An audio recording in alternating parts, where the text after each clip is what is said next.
Shelby comes in his stead, and now you got a little razzle-dazzle, and Aguilar's going to throw the ball to Foles. Play of the night. Another 2-0. Randy Graham was drafted too high. Vinny Curry ain't done.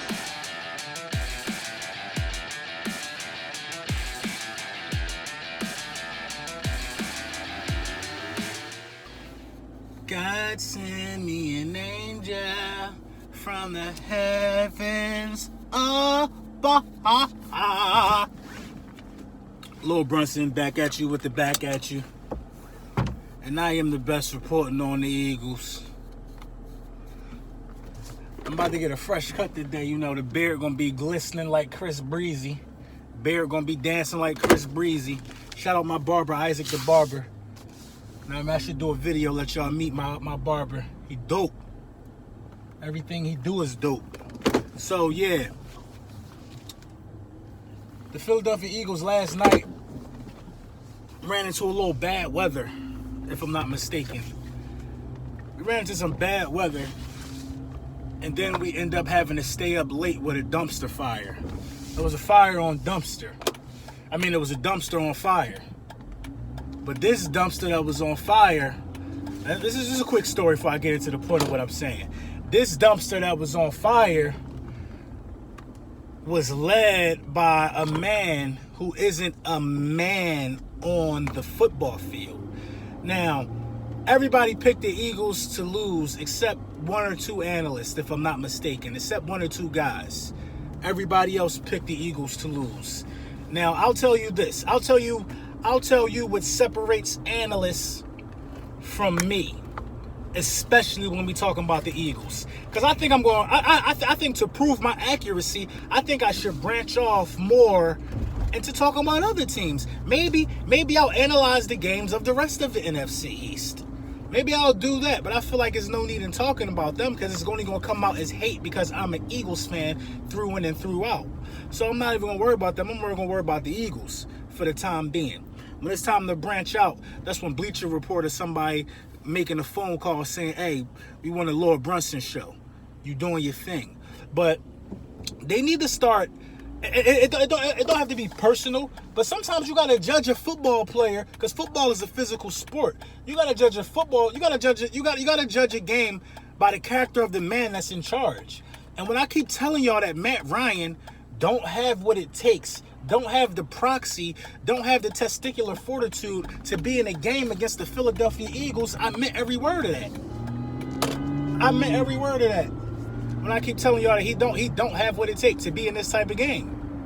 Now, he came out of the situation, and it's not all really Matt Ryan. It's the play. It's the obvious play calling. The obvious play calling of the Atlanta Falcons. I swear these guys had like a fucking middle school playbook. These guys was running a middle school offense.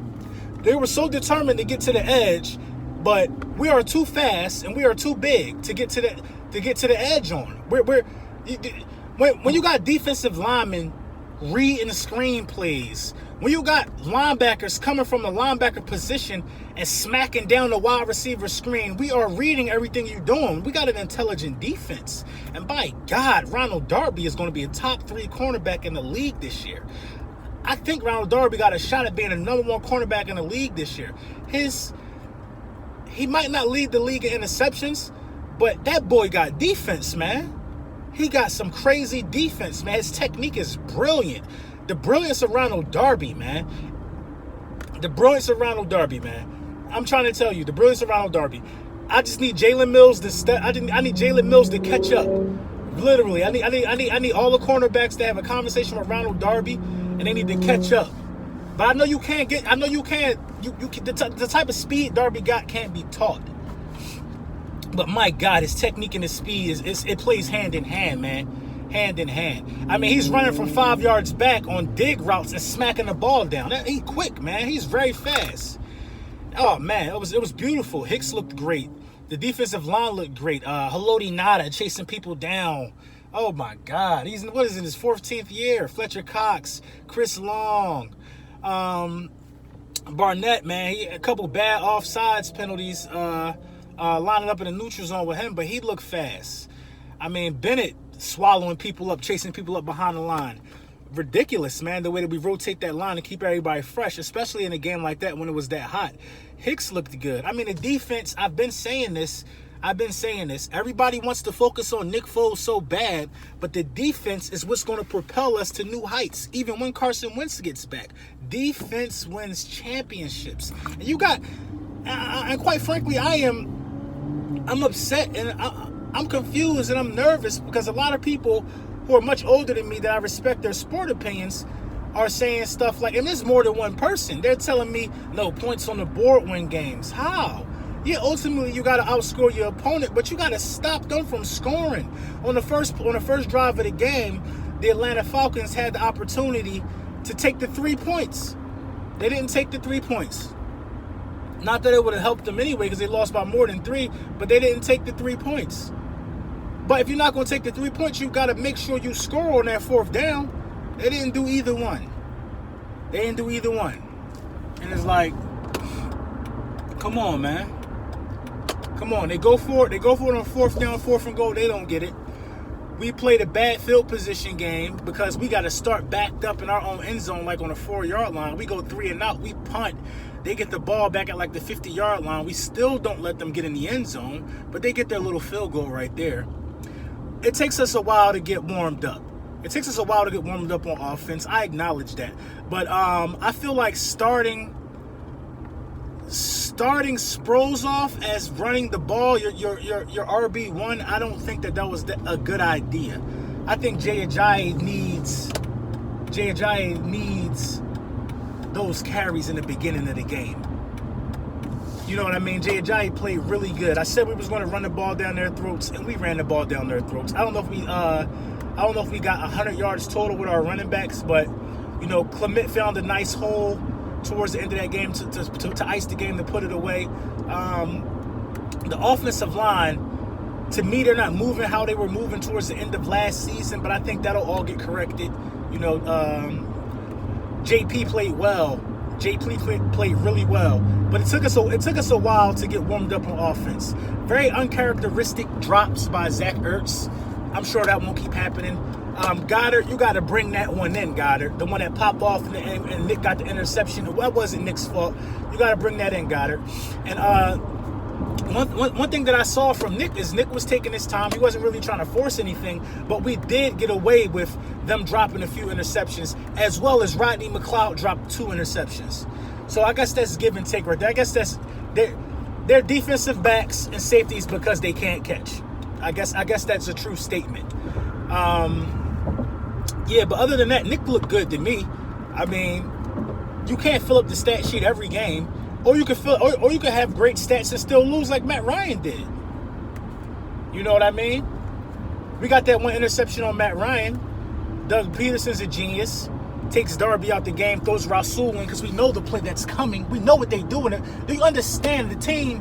Do you understand that I said we were going to make them one-dimensional? We stopped the run, and we made them force the ball to Julio Jones. On the last play of the game, when they threw the ball where Darby played excellent defense, and Julio came down with the ball out of bounds, they had a guy wide open across the middle. But they went for Julio. If you don't force the ball to Julio so much, maybe we got to guess who you're going to go to. Solidify your tight end, for God's sakes, Atlanta. Solidify your tight end, for God's sakes. Nelson Aguilar, a whole bunch of catches and not a lot of yards, but he's catching the ball. Remember, that was a problem for him. That ain't a problem for him no more. He's catching the ball. Throughout week 1, Julio Jones and Nelson Aguilar will probably be 1 and 2 for catches and throughout week 1. I don't think nobody's going to have more than 9 and 8 catches.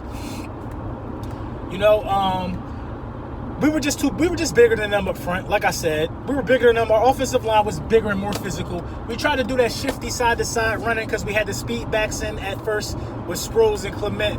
But then Doug Peterson just hunkered down and said, look, man, we bigger. Let's just start pushing these dudes straight back. That's what we did. We pushed them straight back. We let Ajayi do what Ajayi does, fight for extra yardage. We didn't have no fumbles, but God, Trey Sullivan, look at where you at on the field on special teams. That play blew me. We had a lot of bad plays to where we could have lost this game. But the Atlanta Falcons suck. The Atlanta Falcons are soft, like I said they are. And for all you YouTube creators who made your way to Atlanta, I'm not going to say your name because your name ain't important to me. You stayed in New Jersey. You ain't even stay in Philly. You ain't even stay in Philly. You was in Jersey, boy. You was in Jersey. You ate a stromboli from Jersey. Jersey don't do strombolis. You ain't come to Philly get no steak. You ain't come to Philly get no stromboli. You was in Camden, man. Shout out to Camden, because I'm plugged in over there, too. You was across the bridge, bro. You was across the bridge having beer. Come on, man.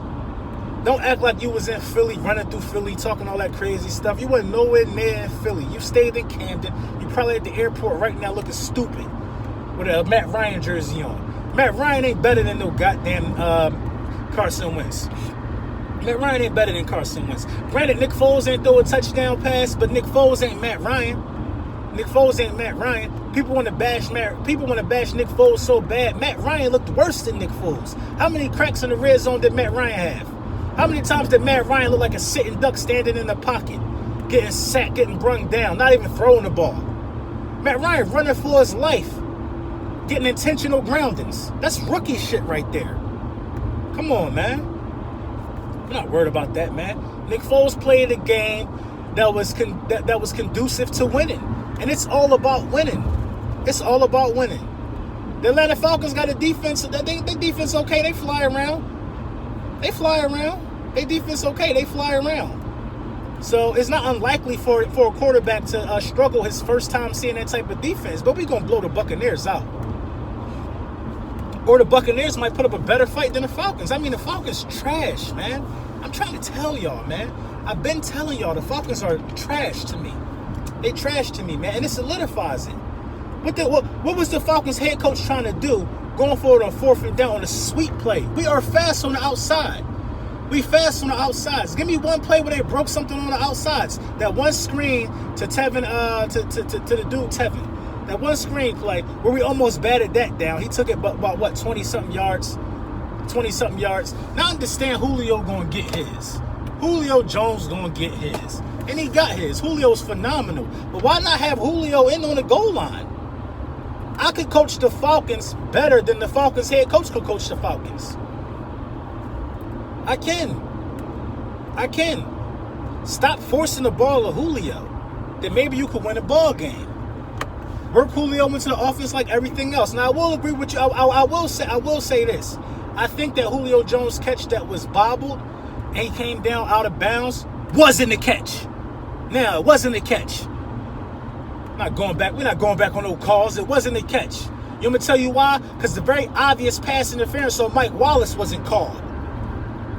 You guys pulling Darren Sproles' face mask trying to rip his head off should have been more than 15 yards. I know the rule is 15 yards, but that should have been, it was something extra behind that.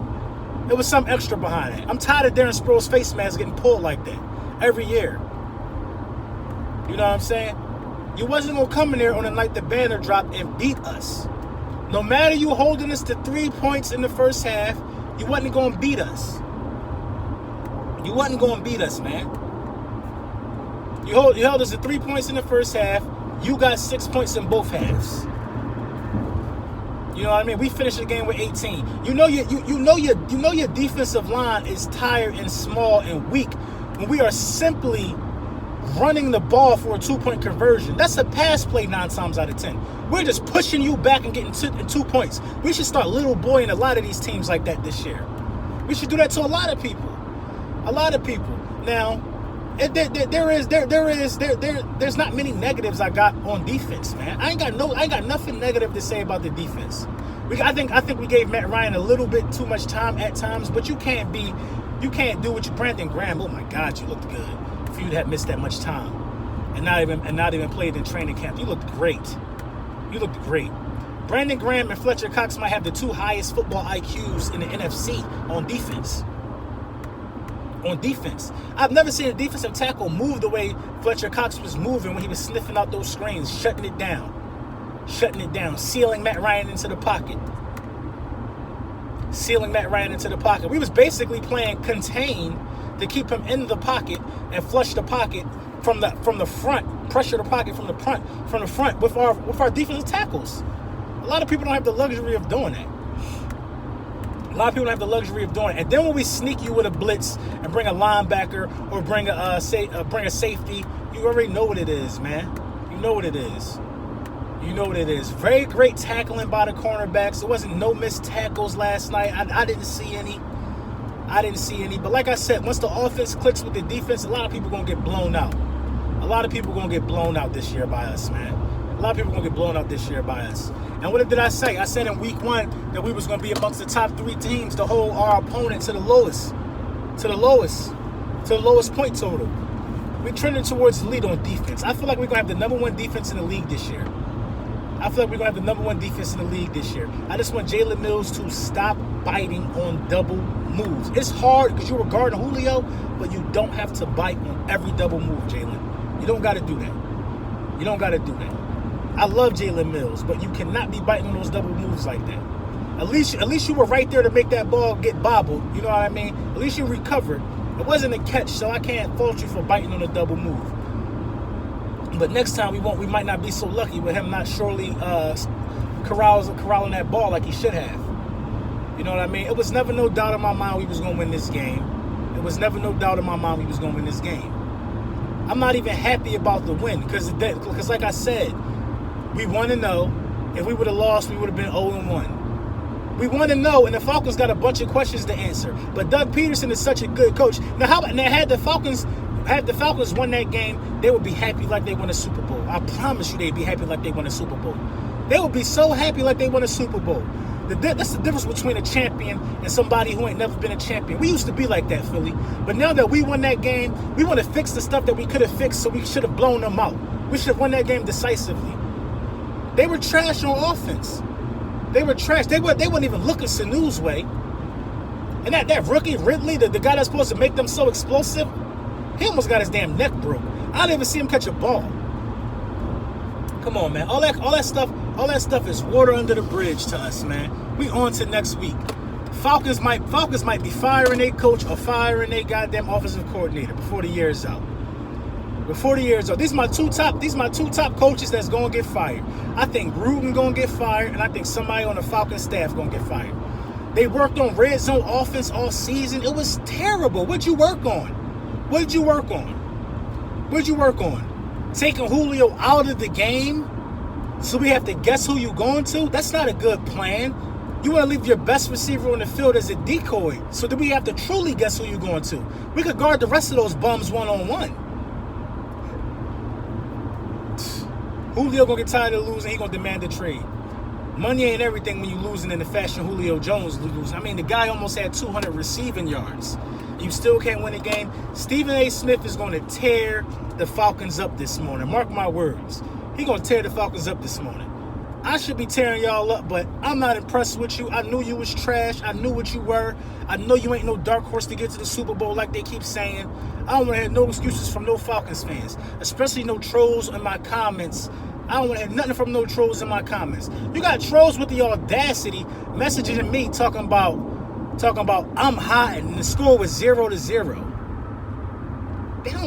You guys don't watch football, man. You guys don't watch football, and it worries me. It worries me that you guys don't watch football. And you talking to a guy who analyzes the game, who breaks down the game. The Falcons out here tweeting, "We sorry to rain on your parade because it was raining." You don't know nothing about a parade. And you talking about parades. Why are you fixing your mouth to talk about parades to us? Get you a parade, then talk about a parade. You ain't do nothing to our parade. Our banner dropped and we beat y'all, like I said we was. We actually beat we actually kicked you in the mouth, if you want to be serious. Because you was moving the ball on offense, but you couldn't score. We made you look bad, Atlanta. We made you look bad. The one thing that you was working on all year failed. And granted, it's going to work on some other teams because everybody not good like us on defense. So your little players going to work on other teams, but it ain't going to work on the Philadelphia Eagles. We've read y'all like a book, man. Doug Peterson is the best coach in the NFL. The best coach in the NFL. Doug Peterson is at least top 5 at making adjustments at halftime. This is my advice. This is my advice to anybody this year traveling to Lincoln Financial Field to see their team play the Philadelphia Eagles. Do not expect the win. Do not expect us to lose in the Link this year. I do not see the Philadelphia Eagles taking a loss in Lincoln Financial Field this year. And that is my bold prediction after watching the game. This is Lil Brunson back at you with the back at you, and I am the best reporting on the Eagles.